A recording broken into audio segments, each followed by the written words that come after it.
چھوٹی شہادت کے موضوع پر گفتگو کرنے کی جسارت کرنا چاہتا ہوں۔ صحابہ میں شہادت کی تڑپ تھی، شہادت کا جذبہ تھا۔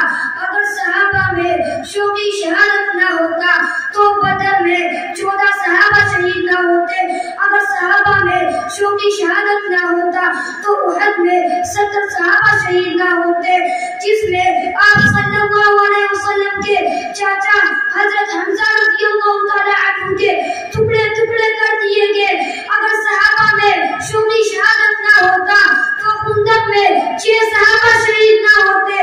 اگر صحابہ میں چھوٹی شہادت نہ ہوتا تو صدیق اکبر رضی اللہ تعالی عنہ کے دور خلافت میں 28,000 صحابہ اپنے جانوں کے نذرانے سے پیش نہ کرتے۔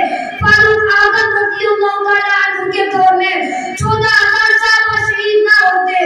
عثمان غنی رضی اللہ تعالی عنہ کے دور میں 16,000 صحابہ شہید نہ ہوتے۔ اگر صحابہ کی چھوٹی شہادت کو دیکھنا ہے تو آئیے احد کے پہاڑ سے پوچھتے ہیں، اے احد ذرا تو بتانا حضرت عبداللہ بن جحش تیرے سینے میں کیسے جذبہ و شوق سے آیا تھا؟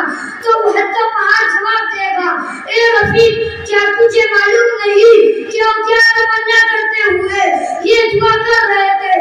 اے اللہ کل دشمن سے مقابلہ ہے، اے رب کل میرے مقابلے میں ایک بہادر شخص آئے گا اور میں اس پر وار کروں گا اور وہ مجھ پر وار کرے گا، پھر میں اس پر وار کروں گا اور وہ مجھ پر وار کرے گا، یہاں تک میرے پاؤں ہاتھ ناک کان کاٹ دیے جائے اور کل میں تیرے دربار میں حاضر ہوا اور تو سوال کرے، اے عبداللہ یہ ناک کان کہاں کٹوائے اور میں جواب دوں، اے اللہ یہ میرے دین کے خاطر، اور تو کہے صدقت یا عبداللہ۔